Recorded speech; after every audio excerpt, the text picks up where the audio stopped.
Welcome back to the Ripley Recall, a 40-minute podcast shared every week right here from beautiful Camp Ripley in central Minnesota. I'm your host, Mr. Tony Housey, U.S. Army retired. This podcast will focus on the people, the mission, and the innovations that make up the citizen soldiers and airmen here in Minnesota. You can log in through the link in the description for the latest events and activities of Camp Ripley and the Minnesota National Guard. Joining me today are Colonel Charles Rankin and Command Sergeant Major Rian Hofstad of the 1st Armored Brigade Combat Team, 34th Infantry Division. Gentlemen, welcome. Well, thank you. Thank you. Gentlemen, for those that may not know you, could you give us a little bit of your background?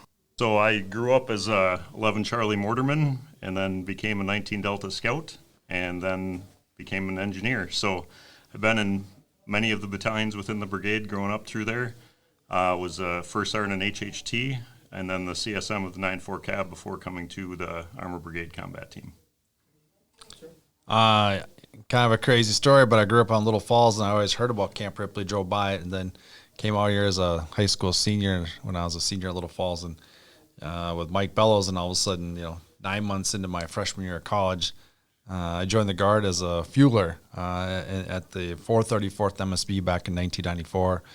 I went and joined ROTC in my third year in the Guard, and got called to flood duty in 97 up in the Red River Valley, and found these infantry guys. I thought, boy, this is really cool. I was probably 21 at the time, and then I decided to branch infantry after that experience and joined 2136 back in 1997-98, and kind of stayed in 2136 through the Iraq deployment. I was a company commander for Bravo Company, then moved up to the division headquarters. I did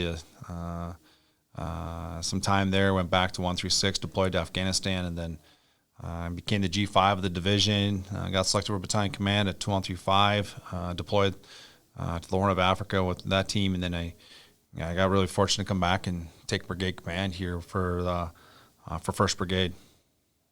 Colonel Rankin, you've had the fortunate experience of not only being the brigade commander, but have been a member and a soldier, a regular Joe of the brigade for almost your entire career. What does it feel like to take charge of the organization you've contributed to the history of?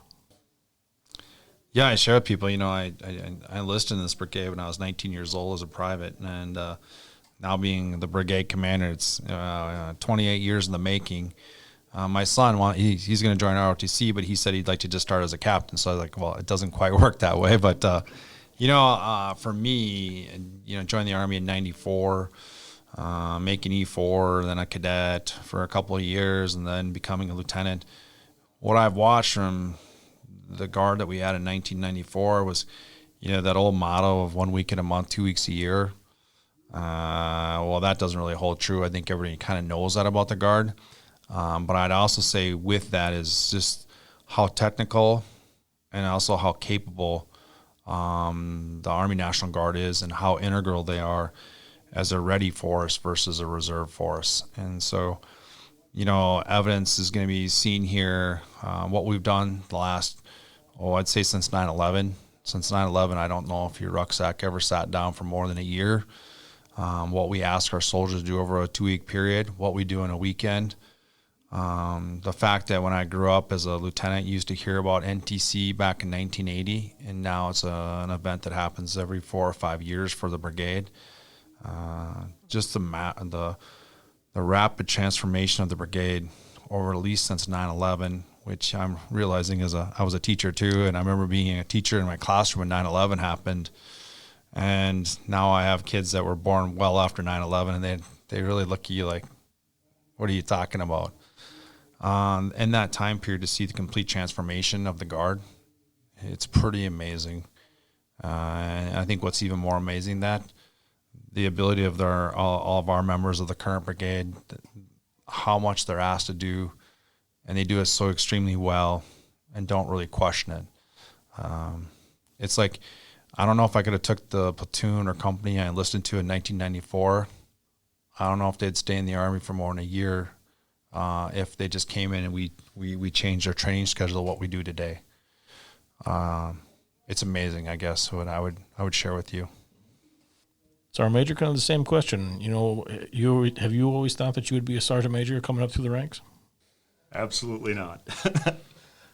No, it's It's exactly what Colonel Rankin said. You know, the intelligence that our soldiers have, the education and professionalism has grown vastly. You know, when I enlisted in '99, there were still Vietnam veterans that were part of our formation and doing different things with that. And those guys weren't always, once those soldiers left, we had to fend and learn for ourselves. So it was a big developmental piece because we lost a big piece of that, all the knowledge that they had with us. So yeah, it's transformed. I mean, NCOES has transformed everyone they're writing papers in now. That would not have happened, you know, back in the day. So yeah. What are some of the elements that you're implementing now as part of the Brigade Combat Team? A lot of what I would like to implement as part of our command team is developing values. So we need to align our values with the Army values. And that's one of the things that, as a leader, it's very hard to understand unless you know each person in your formation. I can't do it myself, but I can help our leaders, help our soldiers to do that, to make sure that they come in and understand the environment that we have, the culture and the climate that we have, and how it's positive, how it can help them, and how when they put trust in us, that we're putting trust back in our soldiers. Everyone, in one capacity or another, has said, if I was in charge, this is what I would do to run things. What are some of the elements that you're implementing now? Well, I'm 47 years old, and I don't consider myself like an old guy. But I would say when I enlisted in the Army in 1994, my squad leader would have been probably a 37, 38-year-old. My platoon sergeant would have been a 50-year-old, and my first sergeant I know was at least 50 to 56 years old. Now I have team leaders that are 22, 23 years old. I got squad leaders that are 26 years old, and I got platoon sergeants that are like early 30s. The average age of my company commanders is like 30 to 32 years old. What does that mean? We just put a lot of responsibility on very young soldiers to get to back what Sergeant Major said. We got 24-year-olds leading squads of 12, 13, service members. And what's really important is prepare them maturity. The other thing is we empower that 25-year-old. We have 25-year-olds in charge of, M1 Abrams tanks, Bradleys, artillery systems, crew-served weapons. Being deployed to Iraq and Afghanistan, you're asked to make split-level decisions, especially at the E6 level. And some of those, like I said, I'll go back to some of those kids are 26, 25 years old. And knowing the decisions they make in an E6 are sometimes at that key moment are more important than I make as an 06 as the brigade commander back here. So it's really, instilling with those E6s, just because you can, should you, and if you do, think about the second and third order effects of that decision. And that's a lot to ask somebody in a split decision when they're maybe taking some small arms fire, or they're, I think evidence 2 years ago during the riots, you had individuals that people in their face saying very derogatory terms, very intense situations, and yes, you have live ammunition and you're in a really tough situation to make the right decision to be that model community member that's trying to keep peace and stability in your community in a very tough situation. And it ain't going to be me and the sergeant major standing there with you sometimes. And so it's like empowering our leaders to the lowest level to make good decisions for the organization, if that makes sense. From the mid-'90s through the global war on terror and into today, you've seen the formations of the Minnesota National Guard change as the Army mission has changed. What have been some of the landmarks and adjustments that the brigade has seen over the years?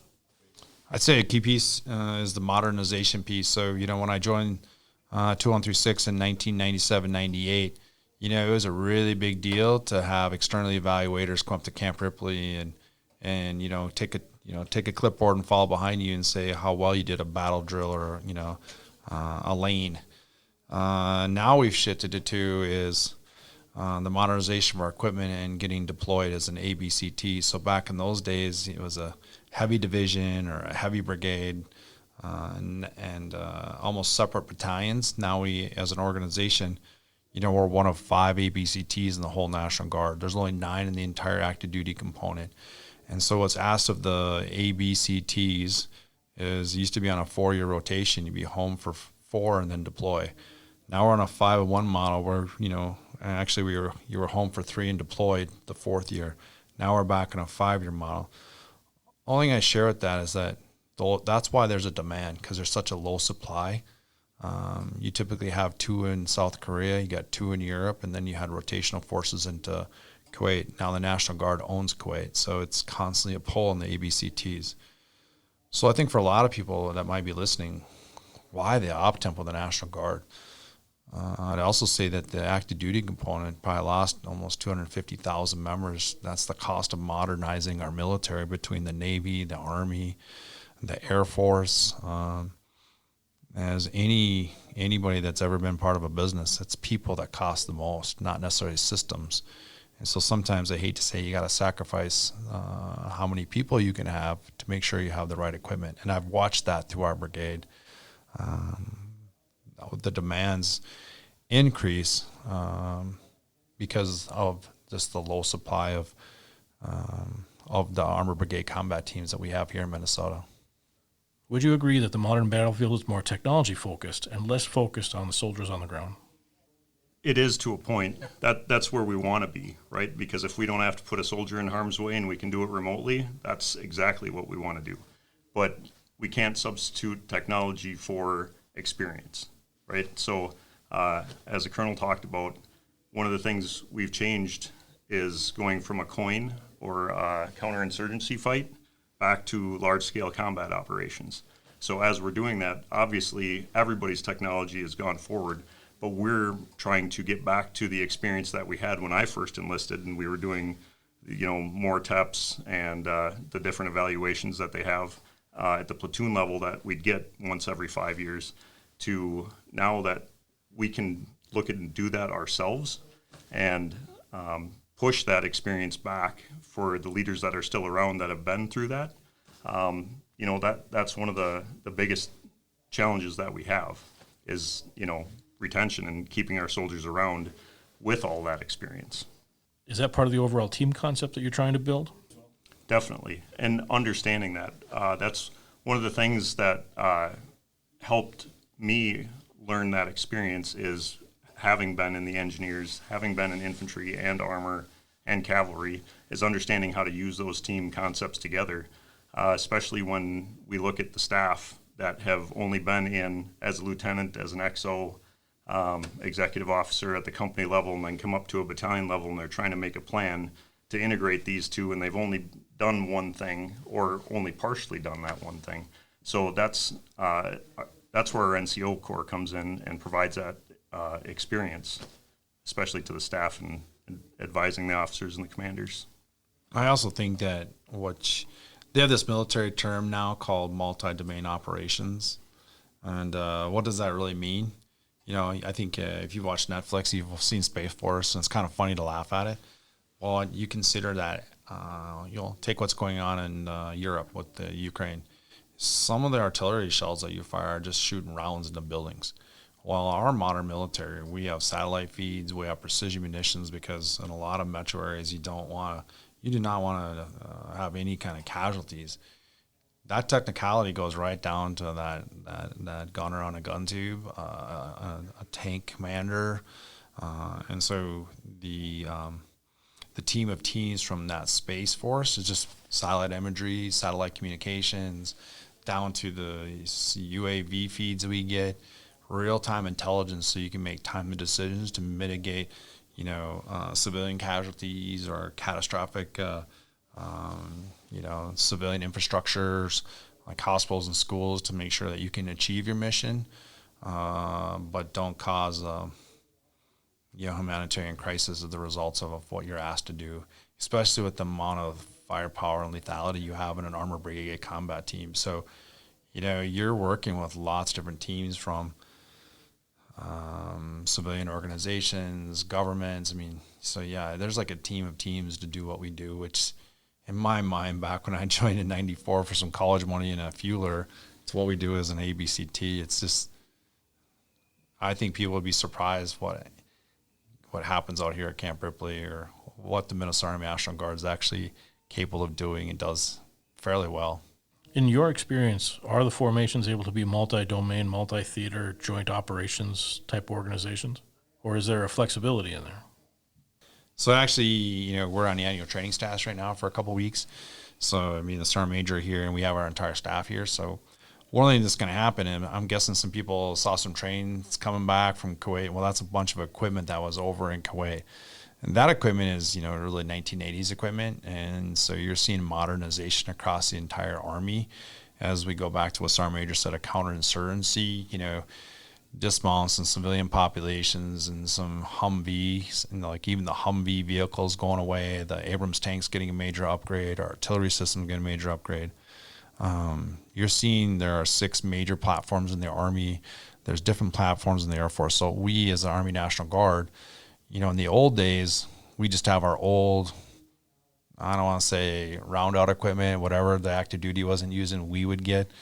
Now we're aligned to have the same modern equipment in the Armored Brigade Combat Team as any Armored Brigade Combat Team in the Army's arsenal. So what you're going to see happen over the next 2-3 years is new tanks. Now, the tank, to a person just sees a tank, they can't tell any difference, but there's, the optics, the armor, the communications and within, electronics versus hydraulics. There's a lot of nuances that, if we took some retired tanker from here, from maybe 194 who was on the M60 tank, and took them to the Abrams, they probably couldn't tell the difference between a A1 versus the new set Vs that we're getting.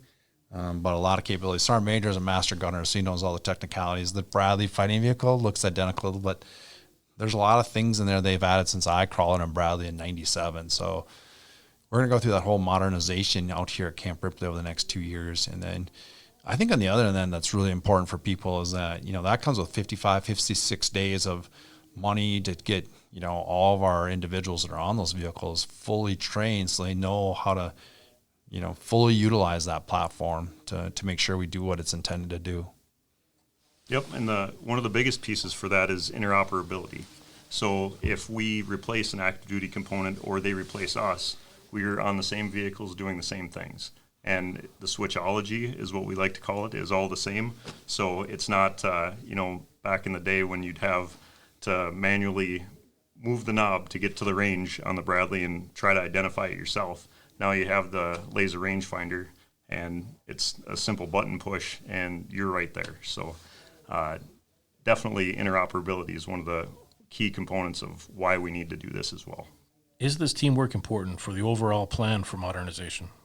I will say yes. So part of it is because we've had such a high use of our soldiers. We call it a high op tempo for everything that the state asked them to do. And, we've done 4 years straight of 30-day annual trainings rather than the 15-day annual training. With this modernization, we get to take a step back, provide some predictability, and in both the training and the training schedules. We're not racing towards live fire gate that we have to meet. We don't have to have Table 6 done by the 1st of May this year. We can take our time and intentionally and deliberately make sure that we meet all of the training standards to make sure that we have the experience that we need once this modernization is over and we take control and start training ourselves. And I don't know if you're still in part of the secrets or whatnot, but what are some of the benchmarks of our formations that you're striving for as far as moving forward with modernization? For me, I would say that my approach coming into command has been balance. So on the civilian side, I'm a school superintendent. That's my day job, but I'm also a father of 4 kids. I got a son who's going to be at college, freshman next year. I've been gone 4 deployments, 5 years of his 18 years on Earth. And hard to think that when you're a retired guardsman, did you really think 5 years and out of 1 in 4 or 1 in 5 years you'd be forward deployed in the Guard? That wasn't what a model I joined in 94. I'm a husband. I'm a community member.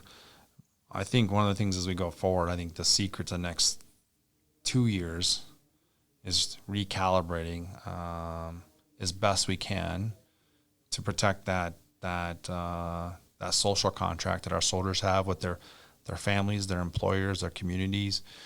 Also getting in line with what their goals are. Some young people are trying to go back and get that that certificate, maybe a 2-year, 4-year degree. Maybe they can finally accept that promotion at work. I tell you what, there's probably gonna be a lot of babies in the next 2 years because we got a lot of young soldiers come back from deployment. I've seen a lot of marriages in the last, put on hold or got married right before they left.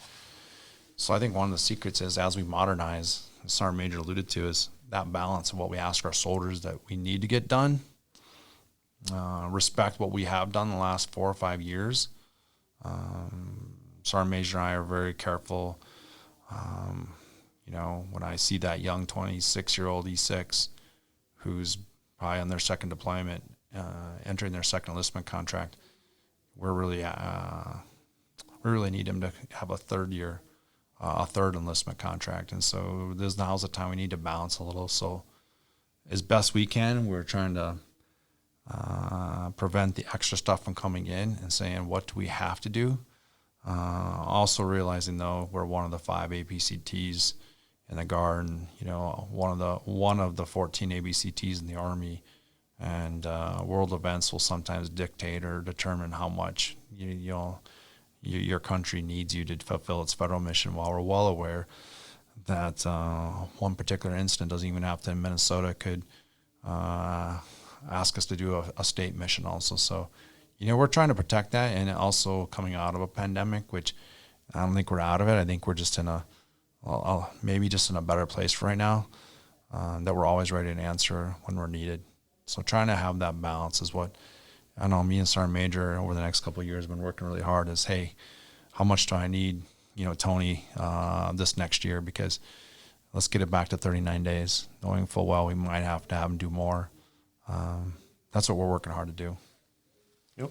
Yeah, I echo that sentiment, sir. That's exactly where we want to be a year from now is, as the Colonel talked about, 2001, right, 9/11.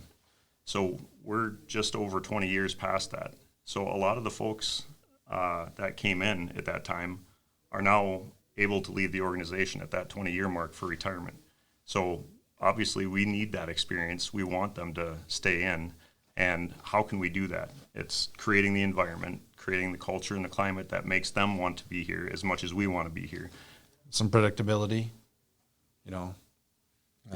hey, this one, we're going to go to AT in 2023, this 2-week period. Other than that, we're trying to get away from, we call them MUTA 6s. What that means is a Friday, Saturday, Sunday. So, a MUTA A would be a Thursday, Friday, Sunday. I've heard as many as MUTA 15s, MUTA 16s.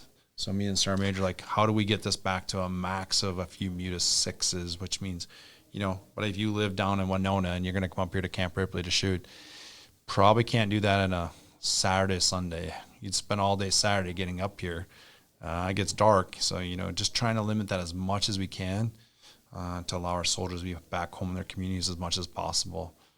But making sure that if we get the phone call, whenever it might be, to do whatever we might do, our soldiers will be successful in whatever they're asked to do. So there's a lot of balance there, I think. But I think for me, it's predictability for our soldiers. Well, thank you, gentlemen. Is there anything else you'd like to add? I just want to take this opportunity, for people that do listen to this, for a lot of my friends, my neighbors, they see the Guard that maybe they grew up with in the 70s, 80s, and they watch it now, and I think that I think they need to know that a lot of our soldiers are working really hard, and they're asked a lot of things. So our employers, we appreciate your flexibility with our soldiers. We do think you get a better soldier, better trained, because I do think they get some skills on the weekend. For me and the Sergeant Major, we're going to work really hard to return that soldier back to you as we're in a little quieter period. For our families, I can't thank you enough for allowing your soldier to serve. I know that, my daughter reminded me, because last year I wasn't here for Easter as we were preparing for the Easter holiday, but I did make her first communion. How many birthdays, Easters, Christmases, family reunions we missed, know that we don't do that because we want to miss those events. We do it because we're needed, and me and the Sergeant Major are committed to limit those as much as we can in the next couple of years. And then I think finally to our soldiers, thanks for all you do. I know it sounds pretty cliche, but we ask a lot of our soldiers. When I talk to a lot of them, they're extremely proud to serve, and they never really ask for a pat in the back. I know for me, yeah, I try not to wear my uniform just because, not in a bad way, but it's like, thanks for your service. And sometimes it's hard to hear because, like, I enjoy serving, but what I'm trying to say is a lot of our soldiers are very humble, but I can't thank them enough for all they've done, and I'm honored to serve alongside them. Yeah, the thing that I'll say that goes with that is, the analogy is, who is Superman if he's not wearing his outfit? It's not Clark Kent. He's still Superman. He still has all the powers and does all the things. That's exactly what our soldiers are. They're the superheroes within our communities that do all those things, whether they're wearing the uniform or not. They're the ones with the values and the core concepts that will help either in the community, then the state, and then our nation. So definitely thank you to our soldiers for that. Well, thank you, gentlemen. This concludes another episode of the Ripley Recall. Again, today I had my guests are Colonel Charles Rankin and Command Sergeant Major Rian Hofstad of the 1st Armored Brigade Combat Team. Today we are discussing modernization of the force. Please join us for other episodes of the Ripley Recall. The link below will show you exactly where you can find that information. Thank you, gentlemen. No, thank you. Thank you.